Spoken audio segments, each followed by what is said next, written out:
Tariq is forever having to fix everybody's problem. Monet, yeah, your goose is cooked, mama. And Brayden, it's time to put up or shut up. What's good, y'all? It's your good sis Erica Van coming to you right here on Erica Van TV too with my initial thoughts for season 3, episode number 9. The Last Gift, that's what it's titled, of Power Book 2 Ghosts. After a brief hiatus, 2 episode leaks, and a bunch of drama, we are here to get to all that went down in this episode. And the first thing I want to say is, stars, I'm gonna need y'all to start reconsidering these series orders, these episode orders, because we definitely gonna need about 14 episodes in the season. It made absolutely no sense how much stuff was in this episode.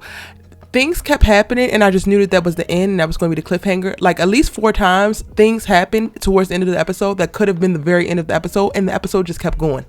And I'm sitting here like, oh, and there's more? And there's more? What? And there's more? Y'all, I'm so damn overstimulated after watching this episode. I don't know what to think. I don't know what to focus on first. There's so many things happening, but what else could you expect, Erica? They got 82 million storylines and we have things to deal with. Before we get to it, I want to take a second and request humbly, no spoilers, please. Please do not DM me spoilers. Please do not post spoilers in the comment section. If you have seen the season finale already and you already know what goes down, good for you. However, I am respecting Stars' release schedule as well as protecting myself and my channel because they can come after us, y'all. Shout out to the reputable reviewers who are standing in solidarity with the original schedule and some dope reviewers who gave me really great advice. What's up, Mark Dark? What's up, Movie Bot? What's up, Mo? Please do not spoil the finale for myself or any other person in our community in the comments down below. You do not need to post on this video as a comment that you already know what happened. That's cool for you. Again, I am posting in accordance with Stars' release schedule, and I will be posting about the finale after it is publicly and readily available for everyone, ignoring any leaked content. Now, without further ado, let's get into it. All right, but let's break this off into chunks, right? Let's go ahead and let's talk about the Tejadas because they had a very huge arc individually as well as a group in this episode, which ultimately culminated in the Tejada kids coming for Monet Tejada. They have put 2 to 2 together and figured out that Monet is behind Lorenzo's death and they got beef about it. But let's talk about how they got there. So little Mr. Saxe, who has met his untimely demise just like the night before, and apparently, you know, things are moving quickly, but he had already planned for his death and he has written letters, and though that is the last gift. And they are sent out to everybody. And Diana gets one. Diana gets one that points to Tariq and says that Tariq is actually a federal informant and he's the reason why the Tejadas have had issues the entire time. And then this gives us the scene where Diana is talking to Monet and Monet's like, Tariq would not be this. Like, girl, that's a cop. Relax. But then she turns and she's like, you know what? Go figure out what you need to figure out, which leaves Diana to go traipsing up to Sandsfield to try to confront Tariq. But Tariq got other bigger fish to fry besides the what are we question and are you a damn fed question. But she asks it and she gets her little answers, in addition to breaking into Tariq's room after he leaves to find the damn folder, which we talked about in my preview, y'all.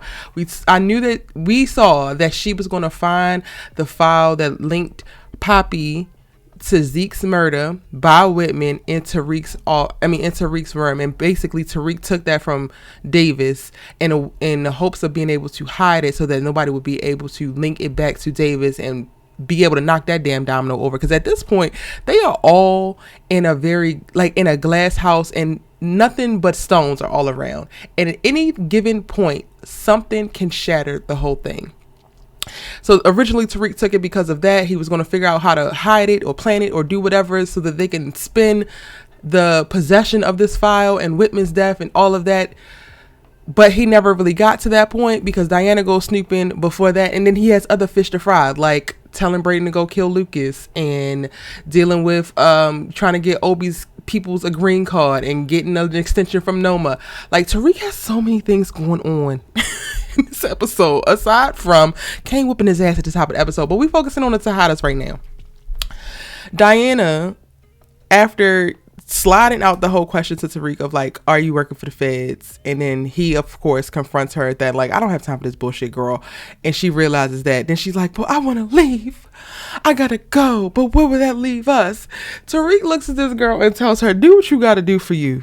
After all the stuff that went down with Effie, girl, I ain't got no answers for you. Like, what do you want from me?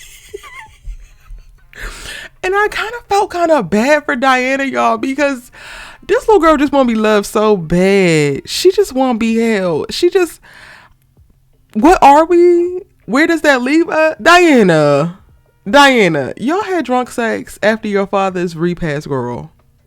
Well, you had drunk sex because apparently, y'all, I'm about to be rambling. I'm going to try to keep this together and keep it organized, but I'm gonna be rambling and go where my mind is. And y'all love me anyway. Hit that subscribe button and make sure you like the video because you rock with your good sis and you here for whatever I got to give, right? So I'm about to go on a tangent real quick because Diana was drunk when they had sex. Tariq was not. I noticed that there was a very strong visual cue to us about how Tariq did not take the drink Davis gave him at the top of the episode. And I'm like, oh, is this a call to him trying to be better than his father? Are we getting set up for when Tariq does take a dang on drink? The last time that we saw him drink, it was when old girl, Saxe's niece, what's her damn name? Tell me what's her name in the comment section down below. But when she drugged him, and I don't think we've seen him take a drink since. And when he went running over to his damn dad's tombstone, confessing all his troubles and his woes. Now he's giving up the alcohol. I could definitely see them setting us up for a whole arc about how, because James for quite a while, y'all remember, he did not drink either. And then when he started to drink, because all the pressures of the world was becoming too much, then things started to snowball and just get worse for his ass. We could see Tariq going down that same path. But anyway, that's like a little random side note, but I wanted to make the point because I feel like they took time to visually make the point. Diana, you had drunk sex with Tariq. Tariq was completely sober, knew exactly what he was doing, trying to get back at Effie. And you sitting up in here now talking about some what about us? If I transfer, go out the state, what about us? Girl, you barely got him in the States. Like, Effie is in prison and got him more than you got him, honey. So just go ahead and do whatever you got to do for you. You need to get away from Monet, Tejada. You need to get away from your family in the life. Just go ahead. And what I do respect is Tariq telling her to go ahead and not to wait for him. But that's one thing I feel like he hasn't really done with Diana. He has not led Diana on. He has not given her much to hang on. She is literally hanging on her damn own. But I digress. Diana serves her whole damn purpose in this episode. Aside from getting buck with Monet after they all put two and two together, it was wild to me once we got to Drew, and Drew's like, it's all Tariq's fault. Tariq told mommy, or Tariq told Monet that Poppy did this and that was a lie. And then Kane got to come out all late to fill in all the damn blanks. And I'm like, why is it so easy for y'all to just want to blame Tariq for everything when he's literally at any given point on any given day fixing y'all's problems, saving all y'all's life? If anything, y'all are the headaches and the stress for Tariq to Mo, now this is your fault. You got me calling Tariq Tejada. His name is not Tejada, it's Tariq St. Patrick. But when I tell you, y'all, Mo talked about on his initial thoughts live. Go check it out. I'm going to link it in the description box down below because Mo is fucking hilarious. He called that boy Tariq Tejada and I cannot unhear it. Anywho, Tariq be fixing all y'all damn problems and y'all keep making more for him. The way that y'all had this boy running around in this episode, and then he's back to basically being carless because 2-Bit comes out of goddamn nowhere and takes his car in a trade for information on his damn mama, because not only did Saxe send a damn letter to Diana and Monet, but he also sent the letter to 2-Bit with the information of where Tasha is actually staying, because 2-Bit can get that to Tommy. But did Saxe know that Tommy was still alive? Like, what? Y'all, the way that they have, like, I really have to go back and rewatch this episode because it was so much in it. My brain cannot even process and contain all that went down. Okay, and I need to correct myself because Saxe sent the letter to Monet. It just happened to mention Diana in it. And when I watched it, even though I know that Tommy said that Monet was trying to get on his good side by, giving the information on Tasha, I literally was like, 2-Bit told Tommy where he's at, where she's at. 2-Bit had to do it. But Tommy definitely does say that. So I'm also just like, Monet, how in the hell did you get Tommy's information? How the hell did Tommy get here so like, y'all, I'm so discombobulated. It takes at least 12 hours to drive from Chicago to New York. And I guess because this is all going down at the next night, like Saxe was killed that last night and then it's the next night. So I guess all Tommy had to do was get a phone call to crack ass of dawn.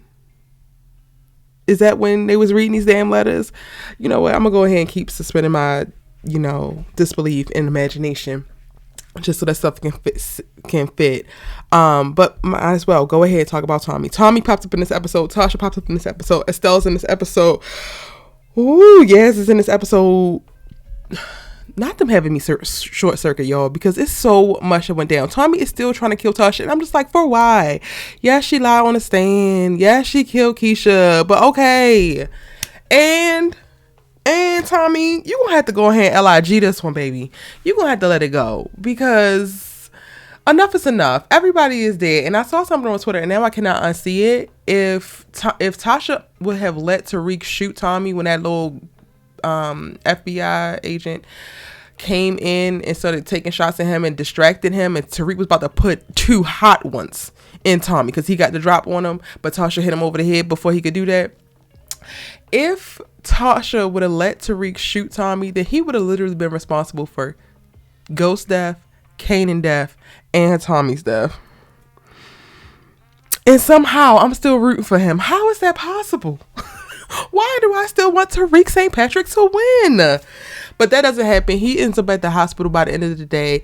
By the end of the episode, Tasha is missing, but Yes and Big Mama are fine. Yeah, Tasha is just in the win, and I'm here for it. That means that Tasha is in play, y'all. When season 4 rolls around, Tasha's ass is in play, and I'm excited about it.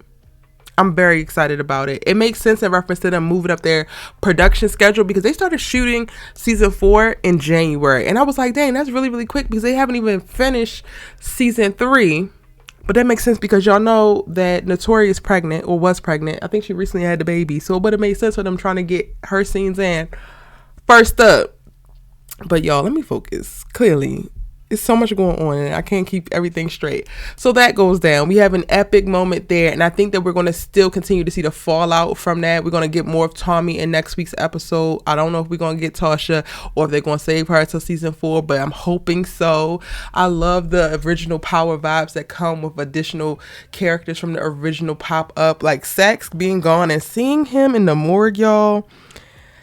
I was looking at Jenny with the side eye, but I also wanted to drop my thug tears for Saxe. But then I also was looking at her like, girl, don't cry now. Hold on, cry now. Because you was talking big and bad in that conference room. You ain't have no love for him. You couldn't find no security. You couldn't put up no protection. Ain't that what you said? That's what you said, right? You let him walk out of there knowing that he was a dead man then walking, and you seemed perfectly fine with it, right? And then even in death or pre-death, that man was still thinking about you because he sent you a letter talking about how much he loved you, wanted to have a family with you, had feelings and all this stuff that he had never had before with you. And he still wanted you to be free of this weight that you have now opted into like a damn fool. Because Jenny, guess what? The coffin is coming for you too, honey. I don't see you actually winning this. I know that you are now dead set on putting everybody behind bars, but it's not going to happen, honey. It's not going to happen. You can go ahead and release that goal. You going to end up like Blanca, who's going to end up like Saxe, who's going to end up like Greg. Like, do y'all need any more other examples? All of y'all are gone before Tariq falls. And it's not just because I like Lil Homie. It just is what it is. That's just how it's got to be. What else happened? Not what else happened in this episode, because a lot happened in this episode. I'm clearly going to miss a lot, y'all. Please be sure to check out my episode 9 breakdown on my main channel, which is coming right after this, where it's going to have a lot more of my organized thoughts, and I'm going to get down to the nitty gritty and have it way more professional than what I got going on right now. Right now, y'all are literally getting my initial thoughts, my initial feelings, my initial ramblings after watching this bomb ass episode. Kane, I need you to come on forward, because I cannot do initial thoughts, reactions, whatever this is, without pointing out the fact that you called Effie thirsty after you told Tariq he left her broken and y'all got into a little fight. But you called Effie thirsty and it really chapped my ass. I'm not even gonna hold you. It really chapped my ass, and it has me annoyed because you're the one running up and down all around town trying to get this girl out. You're the one sprung But you literally looked Tariq in the face and told him that he left her just thirsty enough. She just thirsty enough. That's the part I don't like. If you really feeling this girl, if you really into this girl, then be into her and don't put on no fronts. Like, I hate when men do this. It's the most unattractive thing ever. That's the most unattractive thing that Kane has done in this entire series. And I don't give a damn about y'all calling him a simp. But if he really feeling it, then feel it. If you really want to go hard for this girl, then go hard for this girl, regardless of whatever her reaction is going to be. And no, I'm not trying to set him up to get himself played. I'm trying to set him up to be true to himself. I'm trying to set him up to live his life with no regrets. I'm trying to set him up to be an honest person. Even though he's a criminal, he can still be an honest one. He's feeling Effie. He likes Effie. He is falling in love with Effie. Let's not try to play cute and coy in front of the boy who she's actually in love with, trying to make it seem like, oh, she's just the thirsty one and you just had to step in coincidentally, as if you had no feelings and no thoughts and no nothing, drawing yourself to her or drawing you into her. That's whack, Kane, and you're not a whack person, so I need you to stop doing whack okay? Now, let's talk about this damn fight at the top of the episode.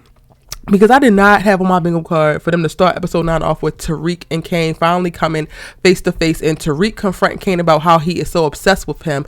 And Kane laying hands and trying to put Tariq 6 feet under, how he been wanting to do from the very get. Thank God for Davis, who stopped this fight. It was just a damn mess. It was literally a car crash that you could not look away from. And while Kane was whooping Tariq's ass, I was really, really hoping that Tariq would get up. Stand up. Like, you need to take martial arts or something, because while you have figured out your way around a gun, you do not know your way around your fist, honey. And we're going to have to get you some more lessons, because the way that he was beating your ass, it was absolutely not okay. So when round 2 comes, Tariq, you need to be ready. Point blank, period. What happened to all that smoke and all that energy and all that fight, all that zest you had when it came to body slamming Brayden? Come on now. I need you to go back in the crates and get that out for Kane. Y'all, who do you think will win once it comes down to like dead or like one of them have to die? Who is dying between Kane and Tariq? Let me know in the comment section down below. And again, no spoilers. We have not seen episode 10 yet, so no spoilers. Thank you for respecting my boundaries. What else went on in this episode? Monet and Evelyn's confrontation was going to happen. I'm really actually proud of Evelyn. At least she went out like as a G, I feel. Not only did she give Drew the information about Monet wanting Lorenzo dead, but she confronted Monet because she knew Monet had something to do with Frank's death, and she literally pulled up everything as it was. She literally said, girl, I let Lorenzo go. I gave you grace, but she did. And you still pushed the issue. Now my son is gone, and I already told you that I wanted to protect my kids. That was the whole point of me looking the other way about Frank. And now my kid is gone, so now all bets is off. And Monet need to understand that. Like, I feel like, I get it, Monet. You need to save face, and you never want to tip your hat and show your hand and all, girl. But at some point, you need to realize that you can only get big and bad and buck with so many people. And then without your kids by your side, which happens later on in the episode, who the hell do you got to stand with you? When the other side starts to get a little bit outnumbered, honey, you need to start to humble yourself and figure out how you can better have some kind of alliances. But, you know, Drew goes and cleans up his damn mess and realizes that he has to take out all the Castillos, and they do so by gassing the entire diner with all of them in it. And even though Evelyn survives, Drew has to suffocate her. But before she's able to do that, she gives him a little bit of information that he's able to piece together with Diana. And shout out to, I don't remember exactly who said it, but I've seen it. I don't know if it was on Twitter or in the comment section of a video I was watching, but they talk about how 50 Cent, I think, lost his mom. I think he says it in a book. I don't know. This is all alleged, but somebody said that 50 Cent wrote in a book how his mom was gassed in their apartment, and this seemed like a nod to that. Shout out to 50. It definitely added a new layer and a bunch of nuance. What else went on in this episode, y'all? Rashad's gonna try to go good. Brayden finally gets his first body, even though I wanted him to put a bullet in Lucas's ass, not push him over the side. But I guess we could take what we're gonna get. But they did it a little bit too little too late, because Lucas definitely made a phone call to the feds, so that's already on record. Check crash coin. So now y'all gotta clean up the operation and get Ghost. Kiki, yeah, you gonna earn your keep. They coming after Crash Coin. You have to find another place for the money to go and for it to get clean. You have to do it real quick, you know. Brayden stopped you from running to Toronto, stop your whole life from being blown up. Now it's time for you to earn your keep. And y'all, I'm gonna go ahead and stop it here because I'm gonna go and do my breakdown video after I rewatch the episode one more time. Let me know your thoughts on episode number 9.